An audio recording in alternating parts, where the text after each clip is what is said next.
This is Hannibal from thehannibaltv.com with a daily wrestling news update. There is so much news today.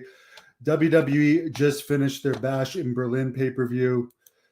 First pay-per-view to my knowledge ever from Germany by WWE. So the main thing out of that is at the press conference, Cody Rhodes was asked his thoughts on the Janelle Grant situation. He said he didn't know. He was also asked if he's going to watch the upcoming Vince McMahon documentary on Netflix. That's going to be, I believe, 6 or 8 episodes starting next month. He said he'd probably get around to watching it. So there you go. It's not like he could answer whatever his true feelings are on that, good or bad, because he would get huge heat with The Office. Not really any surprises at all in this pay-per-view. One thing that's not a surprise, I mean, they charge ridiculous amounts of money to go to this thing. I know the arena held over 17,000. They had about 13,000-ish in there. They charged a fortune for the tickets. So Cody Rhodes retained against Kevin Owens. Everyone knew that. Bianca Belair, Jade Cargill defeated the Unholy Union to win the tag team titles. CM Punk defeated Drew McIntyre in a strap match to pick up his first win in WWE since 2014. Damian Priest and Rhea Ripley defeated Dominic Mysterio and Liv Morgan. Gunther defeated Randy Orton. So really, zero surprises there. I did notice one thing, though. I mean, you have to admit that this Ludwig Kaiser, or whatever the hell his name is, like, he definitely plays your stereotypical German heel. And I have to admit, I watched some of the clips of SmackDown last night, and it's weird seeing like your stereotypical German heel cheered as the hometown hero. I had 2 grandfathers in World War II. One was in the Air Force. One was in the infantry and was actually captured by the Germans at Dieppe and tortured by them. And he told me many of the stories of the Germans torturing him. So it's just weird. And I'm not saying Kaiser has a Nazi gimmick, but definitely it's weird having the stereotypical German heel cheered so crazy. It's just unsettling to me. I couldn't watch more than a few seconds of it just because it brought too many bad memories of the stories my grandfather used to tell me. Apparently, Raw's premiere date on Netflix is going to be January 6th. Dave Meltzer, I listened to Wrestling Observer Radio today. I'll tell you a bunch of notes from him. Mentioned regarding Sid. Jim Herd loves Sid, but let him out of his WCW contract to go to WWE the first time because he wasn't happy there. Jim Cornette, my good buddy, apparently always thought that Bobby Eaton was a bigger draw than Sid. In his mind, I'm sure he was. But even Meltzer agreed that there's no way. Although a physical, professional wrestling sports entertainer, he may have been better at the technical aspect of sports entertainment. He wasn't the charismatic character and larger-than-life character of Sid. I mean, and he even brought up that wrestlers wrestling great matches don't necessarily draw money.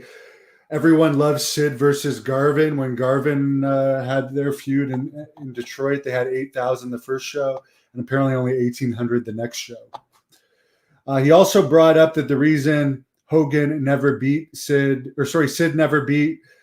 Hogan for the belt at WrestleMania 8 because Vince McMahon wanted to keep Hogan protected still.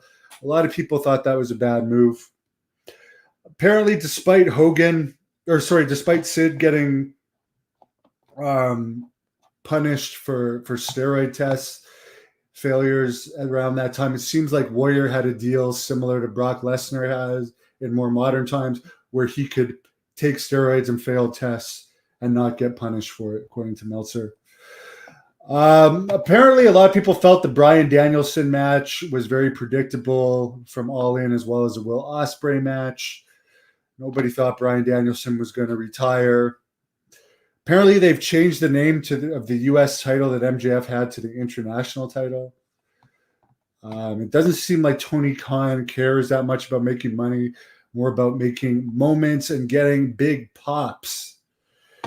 There's still talk of Shane coming into AEW. Ricochet apparently looked very tired in his first couple of matches, still adapting to AEW. Hologram, even though Tony Khan is trying to push him, he was not part of All In.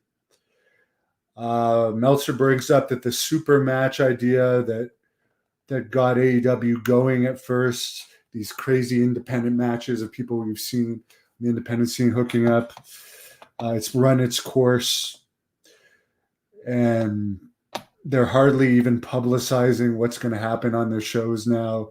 And adding of Collision and Rampage have certainly taken away from the interest in Dynamite. However, they are getting more money by having more shows. Ticket sales are less important than ever before. As far as the business models, they're getting so much money from content in WWE. One of the reasons why they've eliminated house shows so much, especially in the US, internationally, they're still doing them. AEW is not doing any house shows. Apparently, Swerve Strickland re-signed for an amount around the Mercedes Moné and Okada numbers, which is rumored to be around $4 million. He's not quite as high, and apparently it's a 5-year deal. Omega and the Young Bucks are probably making more than Swerve and Okada and Mercedes, but he's obviously getting a huge deal. There's a guy that's benefited huge. Meltzer brought up in the Wrestling Observer Radio today, AEW is spending a massive amount of money on talent, massive amount of money on stars. A lot of their talent aren't even being used. When talking about the Vince documentary that Cody Rhodes was also talked about, Dave Meltzer said he was interviewed many times for this Vince documentary and was never asked about Janelle Grant. So he's unsure if Janelle Grant's, if that stuff is even going to be brought up in the documentary. Someone says Brian had publicly said he didn't want to win the match at All In. Who cares? The whole point was it was predictable. I mean, to me, I like Brian Danielson. I respect him. I don't know much about Swerve, but we have a mutual friend. I have nothing against him. That's not my type of match. The last match I was really curious about in wrestling was the Roman Reigns Cody Rhodes match, to know how that was going to play out. There's not been a match before or since then in recent memory that I've really cared about. That's just the way I am. I compare it to how much, and maybe it's because I was a kid when Hogan was wrestling Savage and Hogan was wrestling Warrior. My God, it was driving me crazy, wanting to know who was going to win. Daniel Bryan is probably the best technician of professional wrestling. Actually, I would say Davey Boy Smith Jr. is better, but not as popularized as Bryan. But as far as the best wrestler, you got to say who sells the most tickets, which is The Rock. The Rock is the best wrestler in the world because he could sell more tickets than anyone else to any arena, and he proved that when he came back.